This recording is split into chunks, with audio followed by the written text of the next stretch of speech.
Is the White House actually a giant mech waiting for the next world war? How do bees have sex? All these questions you can find the answer to on This Paranormal Life. Welcome everyone back to the podcast, Hey-o. the comedy podcast that is also a paranormal podcast. And every week we investigate a brand new paranormal case, claim, tale, beast, and come to a conclusion at the end of the pod as to whether or not they are real or false. True or fake? My name is Rory Powers. I'm going to be your host for this week, joined by my professional paranormal investigator pal, Kit Greer. Thanks for having me. Glad to be here, sir. First off, I just want to say shout out to Andy Coulter, who actually recommended the Chain Tree Alton Towers story. Yeah. And I forgot to give him a thank you on the pod. Wouldn't be the first time that you forgot to. So sorry about that, Andy. But I also want to say thank you to Alec Doze for this week's episode. Wow. That's thanks, right. Alec. This week is a dozy. Oh! Let's be real, that's the only reason you even thanked him was to make that joke. I'm not even going to actually talk about his story. This is Christina's submission. Yeah, he actually said, I want to be anonymous. Do not mention my name. And you said, Dozy, there's no way I'm passing up on this one. You dozy bastard. You dumb idiot. It's like, that's just mean. You're not using my name anymore. Let's not dilly-dally, folks. Let's dive right in because we got a big case to investigate today. Sploosh. Now, I will go on the line right before we start to say that there's quite a few narrative holes in this week's episode. So I'm going to fill them in and give them a bit more color. Right. Not lie. Just, get to, jazz up the story a little bit. Yeah. Listen, I did journalism 101 back at Paranormal College. That's the first thing they tell you is they go, listen, folks, truth's boring as all hell. Yeah. And you need to grab attention. We live in this was back in like 1998. They were thinking real far ahead. They said, listen, clicks are going to be, we didn't know what they were talking about. He's clicking his fingers. They thought everyone was just going to be in a crowd. Clicks are currency, folks. Yeah. If it bleeds, it weeds. He took a drag of a blunt. Sometimes stories need embellishing. Exactly. Like when you're working at the newspaper and that old man fell down the staircase and died. Yep. And, there's not much of a story there till you wrote about the Grim Reaper who haunts the staircase, preying on the elderly. And do you think that guy just fell down the stairs? Sometimes you gotta make the story. I think the statute of limitations is up on that one, so I'm just gonna come clean right here and not. They call me Kit Reaper. It was some very Spider-Man shit. I was covering myself in that paper. Yeah, some Peter Parker bullshit. Get me pictures of the elderly killer. It's like just selfies of you. Okay. Well, our story begins way back in the early 1840s. We're in a small town in Wisconsin.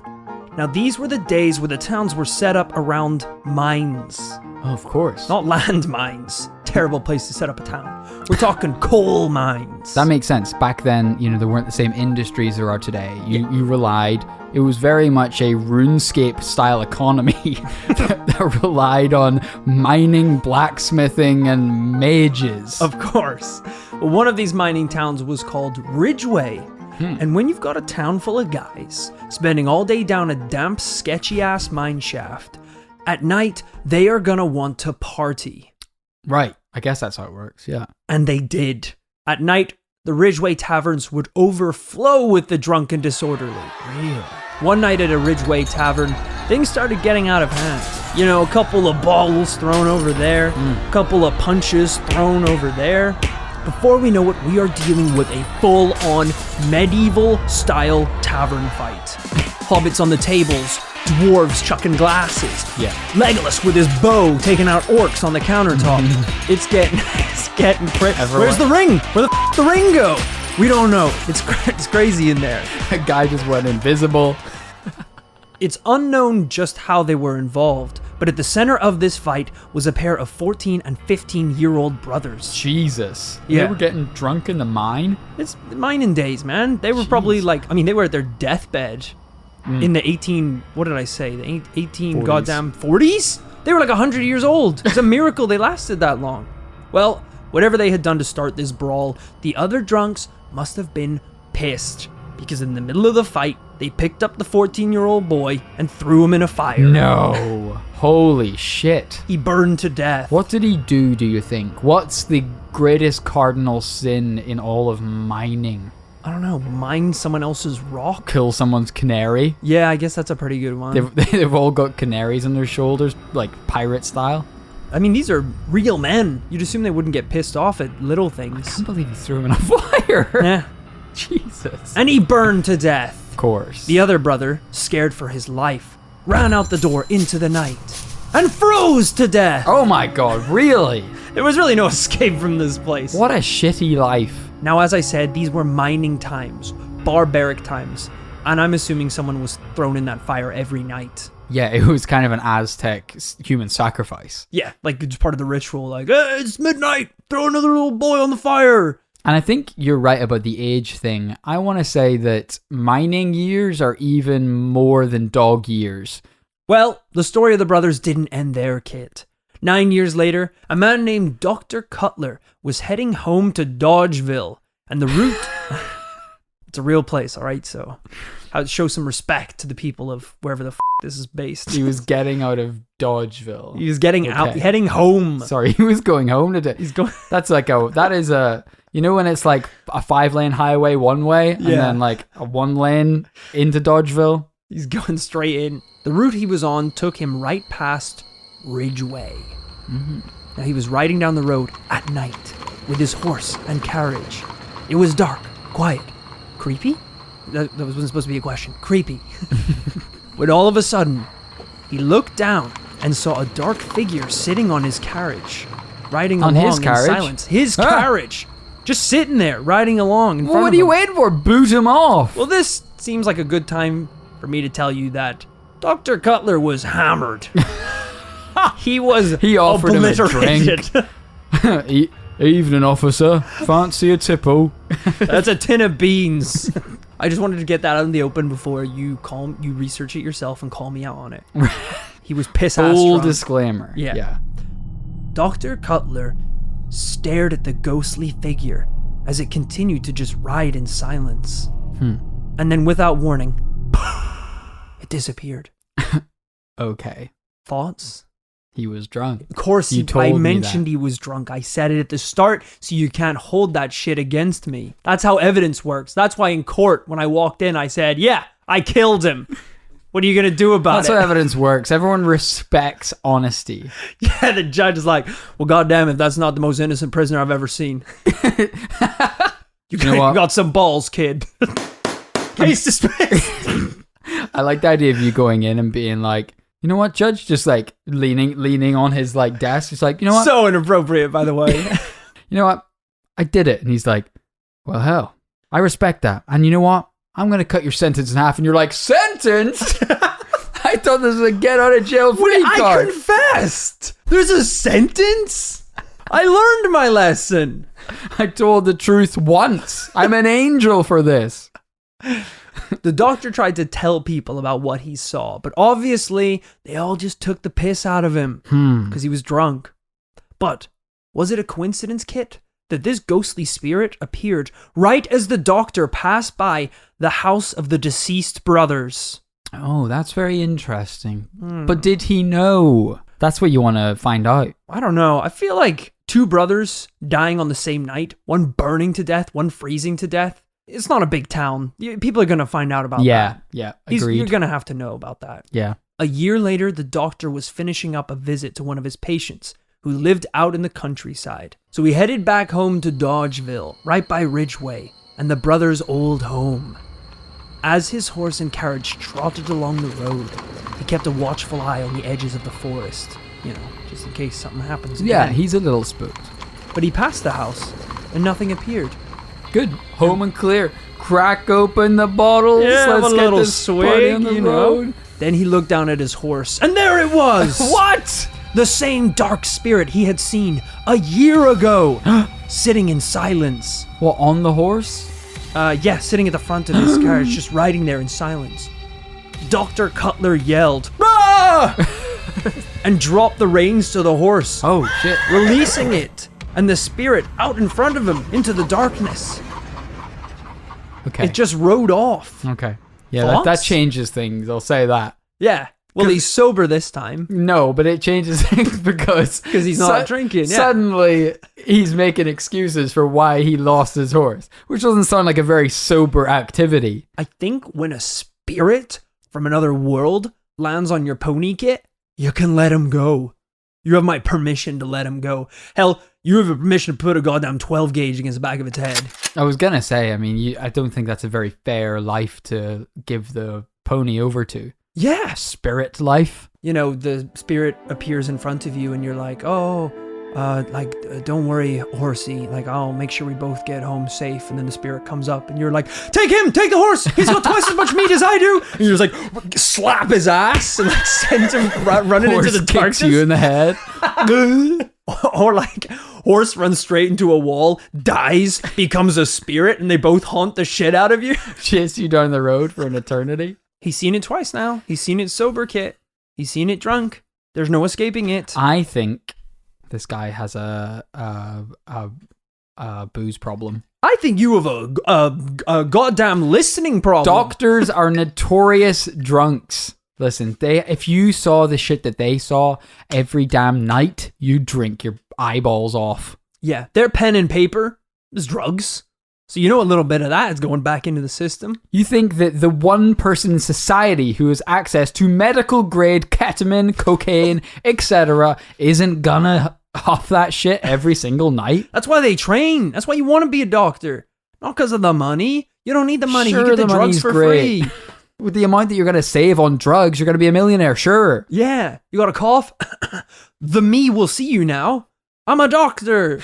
This is you in your like Harvard medical like entry and interview. Sure, I want to be a doctor for the drugs. Who doesn't? You imagine being at like an interview for like to get into a course at Harvard to study medicine. And they're like, all right, Mr. Powers, it's an absolute pleasure to have you here. What makes you think that you're a suitable candidate for the course? I'm obviously so high. Like, lean in. We all know why we're here. I don't know what you're referring to. Oh, you know. No, you know. Oh, I really don't. That's why it's an interview format. I don't know your reasons for being here. We're here because of the drugs. You've got to keep that in the down low, Junior. Like the dean of the uni is there as well. Excuse me? What? I want to help people. That's right. That's a good answer. Winking to him. Yeah, good answer. Imagine that's all you needed to say to get into medical school. I want to help people. Well, a while later, a well-known man in town named John Lewis, father of Evan Lewis, who at the time was a wrestler in the United States. Wow. And when I had to look this up, because when I say wrestler, his son, Evan Lewis, was legitimately the first recognized American heavyweight champion. Wow, of wrestling. Yeah. Well, his father, John Lewis, was a farmer living in the vicinity of Ridgeway.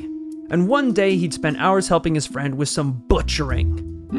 Not in like a murder way. Just an extremely manly circle of men, Yeah. basically. Wrestlers, butchers, and farmers. That's probably Miners. how he got so good at it. He had to like wrestle the cow down and chop it up. Chopping it there and then. So afterwards, after his day of butchering, he's on his way home, walking past the house that belonged to the two brothers, when he noticed a figure standing by a nearby stone wall. The figure was tall, dark, and menacing. John said he assumed it was someone waiting to jump out at him, either as a prank or maybe to rob him. So he yelled at the figure, "What the f*** are you doing?" I didn't know whether I was going to actually do it or not. but no response. It just sat there in silence. John had to pass by it to get home, so there's no other choice. I like the idea of being super aggressive up front and then being like, "F***, that was my only hand." Yeah. Like... Just puts his hood up. No, I just have to be a pussy and walk by. We slowly continued to walk down the path, one hand on the butcher's knife he had in his pocket. As he passed by the figure, it let out a horrifying wail. And threw its arms into the air, flying towards John. John pulled out his knife and thrust it into the figure's stomach. Then everything went black. The next morning, a neighbor found John lying unconscious by the wall. When the neighbor asked him what had happened, John explained about the figure and claimed that when he stabbed it, he was immediately, quote, hurled through the air like in a vortex of a cyclone. Wow. So he was just thrown through the air, corkscrewing through the sky, and just hit into a wall and just knocked unconscious. It was as if it was like a Dragon Ball Z Super Saiyan, like flying at each other through the air, and then whenever they impact, they go and like blast backwards. And it's like going through like mountain. Yeah. Well, the neighbor carried John back home, but it was too late. Hours later, John passed away. Whoa. That's a death Holy from a shnikes. ghost. You don't see many of those. That doesn't happen very often at all. Old drunk Cutler's not looking so mad anymore, is he, Kit? Back at the start when you said he was a drunk old shit. Look at him now. I don't know. This guy might have got hit by a horse. It was Dr. Cutler coming back pissed. Well, a short time after this, a dressmaker was found dead on the road. The medical analysis concluded she died from shock. Still think drunk-ass Cutler is mad, kid? Well, we just know something shocking is out there. Yeah, what's more shocking than a goddamn boy ghost? Well, I'd love to have a third point that would prove that drunk-ass Dr. Cutler is not mad. But he died too! From getting drunk on his ass. After seeing the figure for the third time, he also died of shock. Right by the house. This seems too convenient. Just like we got medical records, we got facts to back up that all these people died of shock outside the house on Ridgeway. Look, the reason a lot of these testimonies and claims can't be backed up with hard evidence is because in 1910, oh, here we go. The entire town of Ridgeway burned to the ground. Okay. Just so we're clear. The whole thing. Was it the burning boy? Did he burn down Ridgeway? No one said it was a boy. It was a spirit. A dark spirit. Who used to be a boy. I don't know what caused the fire.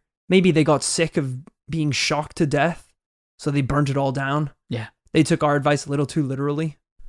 If you think of your street that you grew up on, your childhood home, if 3 people died of shock walking down that street, would you stay? No! Absolutely not. Would you? I don't know. 3 people on the road that you have to walk every day and died of shock. But no! But what are you gonna... You're gonna pack up your whole life? You're gonna, I'd try and take a different road. Would you take it? I don't know. Maybe not after sundown. Yeah, because no one dies of shock when the sun's up. Nope. People are happy. Everyone's vibing. Listen, no one dies of shock at 3 p.m. No. Unless it's winter time when it gets dark at like 2. Yeah. And then people are just dropping like flies. When they see that sun go down, it's like... the cull, I call it, yeah. Exactly. Well, that whole road around Ridgeway became so feared by the locals that people just started to refuse to travel on it. Oh, okay. So there's your answer. And those who did came back with chilling tales. Wow. Not just involving a dark figure, but this dark figure takes many forms. Many forms. Okay. I'm going to rattle off a couple of them for you. Hit me. Right? So let's say you're not... So we got your standard issue Frozen Boy. Yeah, Frozen Boy. Fire Boy. Or maybe they're just like an amalgam. It's just an amalgamation of both of them. Because you seem to be resisting that this is a ghost. You're saying this is a spirit. He's described in all the testimonies as a dark spirit, a dark figure, a specter. Is that because he was burned badly? Maybe. That's a good point. Well, he takes many forms. If you're not scared of a little figure, what about a decapitated man riding a horse? Scared yet? Pretty different. Yeah, I mean, don't know how it's all connected. It was also seen as just a cloud of sentient fog. Lost that just, style. Yeah, kind of, I don't know, follows you. Yeah. And then also, people just see him as the ghost of an old man, but with a whip. This sounds a lot like what's that movie? Like Sleepy Hollow? Yeah, I didn't even think about that. It sounds a lot like it. To be fair, the decapitated man riding a horse and ghost of an old man with a whip are two completely different ones. Yeah. Okay, sorry. I mean, I think the old man with the whip might have just been an old man with a whip. Yeah, sorry, no, he's not decapitated. That's not really paranormal. There's nothing. He didn't float or anything. He was just like an old looking man with a whip. Get off my lawn! It's him, the boy who froze. I'm an old man. I didn't freeze. I've been here for 50 years. I mean, I guess if he is a ghost, that's terrifying because, like, a ghost is bad enough. A ghost with a whip? Yeah. What does he whip? Your soul? Whips are pretty scary in general. They're not really like a modern instrument. They're very old worldy. Yeah. But maybe it's like he's not even that good with it. It's like more of like a dangly rope that he just kind of like... It doesn't crack. Yeah, he can't crack it. He just kind of swings it round. Or like locker room towel. Like whoosh, whoosh, spanking your little ass as you run down the road. You're like, it's a ghost. Yeah. This is so embarrassing. What are your thoughts? We got multiple... Don't laugh when I say, what are your thoughts, all right? Because it makes me feel like shit. It makes the people of Ridgeway feel like shit. Because their house is burned down. Okay, I'm sorry. I'm in the zone here. I'm going to treat this professionally. Thank you. I'm just concerned that there's a lot of loose threads here. Yep. You've painted with very broad strokes that we started off with a mining town in which these two boys were killed for unknown reasons. You unfortunately you have a lot of loose threads when the balls of yarn burn down. You're left with a lot of loose threads. So we got these boys that were killed in mysterious circumstances. Yeah. Which would normally lead us to believe that maybe the disembodied entities of those boys would carry on into the world after they're gone and hunt those who had maybe transgressed them. That doesn't seem to have happened at all. The miners don't seem to have faced any repercussions.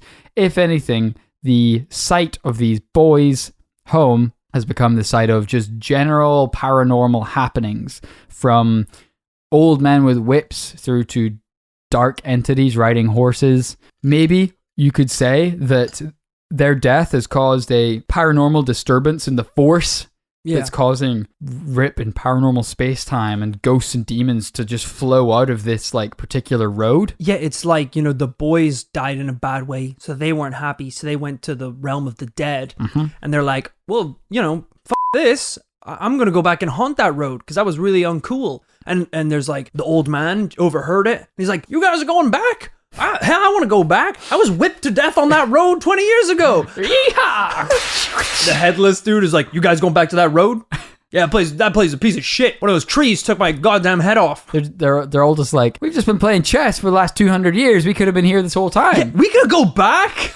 How have children worked that out? So that's one possibility for what's happened. Right. But we always say on the podcast, if we're to make any like hard, fast statements about whether something's true or not, we need evidence. This is very much an issue when, as you say, all records burned down in a mistake. Maybe for all we know, that miner took all the records in his hand in the pub and threw them all on the fire. Yeah, it's hard to, but I mean, it wasn't just the records. I mean, the whole town burned the town to the ground. Itself, yeah. So maybe this was just someone who's like, look, 2 people have died of shock. One guy was blasted into a wall with a dark magic Kamehameha. Yeah. This place needs to burn, and took it upon himself to just try and when you get a medium in to cleanse a location from spirits, nothing is more cleansing than fire. Right. Fire cleans all. But, I agree. I think it's an underrated form of, getting rid of those problems, because you know what there's like not a shortage of? Towns. Yeah. There's some like shitty small towns that just do not really need to be there. And you could just move all those people and all their things even into a new town. Great. Got twice the people in this town. Maybe we'll get some like nice new things, some restaurants. Absolutely. Some nice public spaces. This place didn't sound like a very metropolitan up and coming area. Exactly. I think, anyway. But new town policy? Burn it down and move on. That's what I'm saying. This leads us to the other point of contention.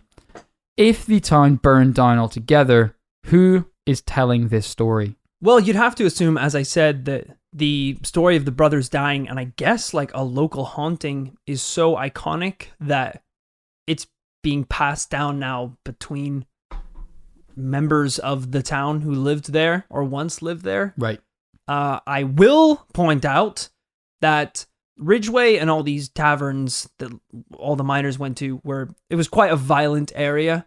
There was a lot of robberies and murders and just bad stuff happening almost 24/7. Right. So there is a theory that the townspeople made up all of these stories to kind of warn off travelers and strangers and people who would stay out late at night. So the idea is like if drunk people or assholes were traveling down the road, they'd be spooked by the townspeople and be like, "Oh, I don't want to come back to Ridgeway. That place is haunted as hell." That's kind of an awesome idea. Yeah, until one dude who was drunk got spooked so hard he thought he had to burn down the whole town. Right. Yeah, they pushed it too far. That's an interesting idea, because there's, so many places that are awesome, but then the word gets out. So in like the United States, maybe go back like 30 years and people will be like living in New York, living in LA, and they're like, man, this place is really getting me down. It's just too crowded, too many assholes, too much big business. And then one guy in a plaid shirt and a cowboy hat's like, you ever heard of Austin? And they're like, no, where's that? And he's like, listen, keep your voices down, but it's f***ing cool. It's really small, loads of nice people, but keep it on the... You guys seem kind of cool, so I'm letting you know, but keep it on the down low. They moved there. They had a great time. They tell a few more people. Yeah. Call your mom and papa. You just moved to a new place. Called Austin. It's really cool. Invite everyone. Next thing you know, they f***ed up. They told someone, because next thing you know, Amazon's opening headquarters in town. It's the new New York City. There is a move to Austin event on Facebook with 1,200,000 attendees. People are flocking in. Paradise is ruined. Exactly. And so they need to find the next place. But what if those people in Austin who were really having a great time, they all looked at each other and they just went, we got a good thing going here. We need to keep the f***ers out. Right. How are we going to do it? Maybe putting on a few costumes, scaring a few folks, making it cosplaying as murderers and thieves. Not doing it unless you had to. I guess if someone's like a douche, you could maybe steal their wallet or something like that. Commit to the bit, yeah. But that would pretty effectively keep out new people. Yeah. High crime rates. Genius, really. So maybe, you hear about these towns in Mexico where like 200 people get shot every single day. Maybe... I don't know if that's accurate. Maybe those are the dopest, hippest, chillest places of all, and those are some fake statistics.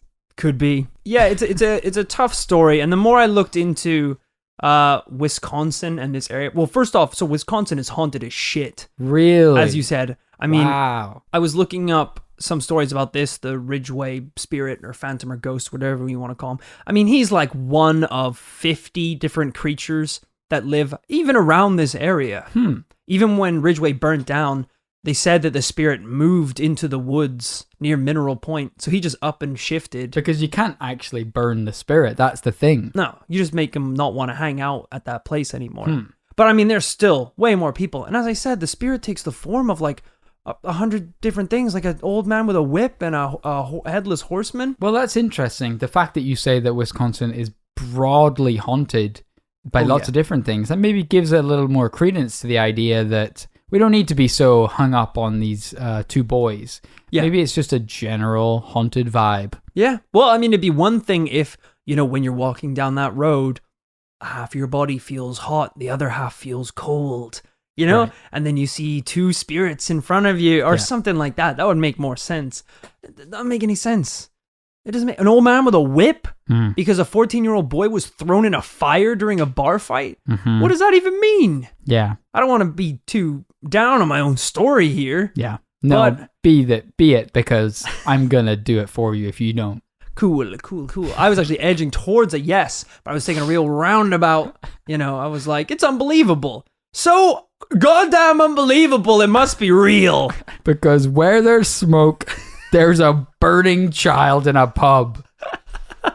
What are your thoughts of the story? Is this it? That's it. That's it, man. I just want to be clear. Yeah, I got no aces up my sleeve this time. Except, actually, I never said Dr. Cutler's full name. Dr. Elon Cutler Musk. Huh? Still think he's a drunk asshole, Kit? You finished? Oh wait, I said he died. Yeah. Forgot he died. That's right. So my immediate thoughts with this case is that we have a very intriguing beginning with the death of these two boys. Of course. Had that led to a direct set of consequences that was very logically traceable to that death, we might have a different case in our hands. But for better or worse, what has ensued is a complicated web of paranormal shenanigans, unfortunately mostly documented by a notorious drunk Dr. Cutler. Not notorious. He saw Who it died once. of unspecified drunken injury. Shock! He died of drunken shock. I think you'll find. You couldn't believe how much he chugged that night. Literal aftershock spirits, which does not help the claims. Additionally, where at that point we would maybe try to make a mad scramble for some evidence to try and back up Cutler's claims. Burned up. It burned up good, unfortunately. The entire town burned down. No records. Not even the evidence. The whole town's gone. We don't even know if that town ever existed. It did, sir. It did exist. What about the wrestler's father? That's like an actual notable man in history who did exist, is famous. What happened to him again? He was thrown against a wall by a dark magician. You didn't say dark magician. A dark figure with wizard powers. Right, the vortex. The vortex. The vortex cyclone. is unusual. Wasn't he drunk as well? No, he was butchering all day. Not everyone in this town is drunk. I don't know. They just give a Except the drunken miners. vibe. Yeah, that was kind of interesting. Just too much scattergun paranormal phenomena to try and if we're trying to build a logical case here, in paranormal court to give a guilty paranormal verdict. Right. We need some kind of chain of events with a noticeable pattern and then some sort of evidence to back it up, which is not what we're seeing here. Now, that's super unfortunate because the paranormal world is not predictable. It doesn't work out like in the movies or in the storybooks. Hell no. Maybe it is scattergun. Maybe the death of these boys did rip a hole in the paranormal space-time continuum and demons poured out into Ridgeway that eventually burned down the town. But we just don't have enough to say that this definitely happened and definitely was paranormal, which is why this week it's gonna be a no from me. That was the perfect conclusion, I think, to this week's episode. I'm on the same page. It's a no from me. It's a good one, and hopefully we can investigate some more of Wisconsin's crazy hauntings, because I glanced at an article for like 3 minutes and I was like, 5 Sold. names have popped out already that I am just so interested in. Yeah. So once again, thank you to Alec Doze. That was a doozy. It was a dozy. We really appreciated that submission. If you have your own submission that you would like us to investigate, please email us in at thisparanormallifepodcast@gmail.com. So thank you so much for listening to this week's episode. If you would like to get a little bit extra from the podcast, maybe you listen every Tuesday and you're like, hey, these guys are pretty good. They cheer up my Tuesday a little bit. How would you like to cheer up our lives? We have a Patreon, the This Paranormal Life Patreon, because we don't run ads on this show. So the only way that this is financially feasible is by providing additional content for the community, at which you can sign up and get different rewards, including bonus episodes, t-shirts, merch, shout outs, stickers, loads of cool stuff, which I think if you have any love for the show, definitely check it out. It helps us make more of these, and you guys get something back in return. So thank you very much for your support. And as always, if you do support the Patreon, we like to end every episode by giving you a special thank you shout out. That's right, a special shout out and thank you to Mr. Thomas Fitch. Thomas Fitch, you little witch. Sounds like the kind of name you would use as a cover-up if you were actually a witch. Exactly, yeah. You're like, oh, thanks for supporting the Patreon. And he's like, that wasn't really a response. And you're like, actually, this isn't even a coin in the bucket of the Paranormal Pals. This is like a black cat. This is Eye of Newt. Yeah. What are we supposed to do with Eye of Newt? What are we supposed to do with an Eye of Newt, Thomas? He's gone. He's on the broom. Oh, past the moon, silhouetted. I'll eat it. I'll try it. We'll eat it. Thank you anyway. Thanks also to Marta Vasvari. Marta the Sparta. That's right. When she's put into the cryptid battlefield, she's unbeatable. I once saw her get Bigfoot in a. Why can't I speak? I'm so intimidated by her figure. I'm just quivering. I'm blown away, frankly. I saw her get Bigfoot in a headlock. Wow. And then gave him a Indian burn on his ankle. Holy shit. And just flipped him over. It was insane. What people don't realize is, whilst Bigfoot is big, yes, he's terrifying, yes, he's powerful, he does not know jujitsu. No, he didn't know shit all. He's a dumbass monkey, man. If you learn judo or some such martial art, Yeah. you can, of course, use your tiny body to leverage his unwieldy paws into all sorts of chokeholds and It's really bends. embarrassing, actually. I feel bad for him. And thank you also to Jack McLaughlin. Jack Attack, the man who pack a snack in his backpack. Thank you, Jack, for the delicious treats that you brought on this trail. Because anytime me and Kit go on an adventure, we only have one rule. No food. You know, you got to get what you can get out there. It's the wilderness. It's not a dog-eat world. It's a doggy-dog world. Which means you got to be the number one pup to survive. What am I talking about?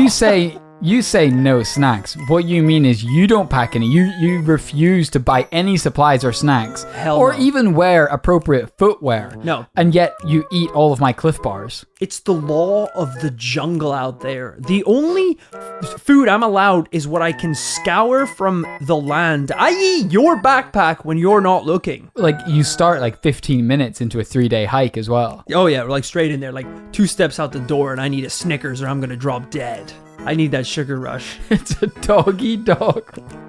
You got me the number one pup. I just gave up. I was like, what the fuck is... Spoken like someone who has never gone outside. Oh, that's so good. Thank you also to Amelia Hope Aldridge. You know, that reminds me of when we're, you know, reaching the 30-minute mark into our treks into the wilderness, and I just think, would I like a meal? Yeah, I would like a meal. I'm hungry as hell. I have my Snickers. It's been 15 minutes. Kit's put a padlock on the backpack, and I'm starving my little skinny ass off. A meal? Yeah, I would like a meal, yeah. You haven't lost any weight in the 30 minutes we've been hiking. I was carb loading 3 months in preparation. I got confused about how hikes work. I thought you had to cut weight like for a boxing match before it. I didn't drink for 7 days.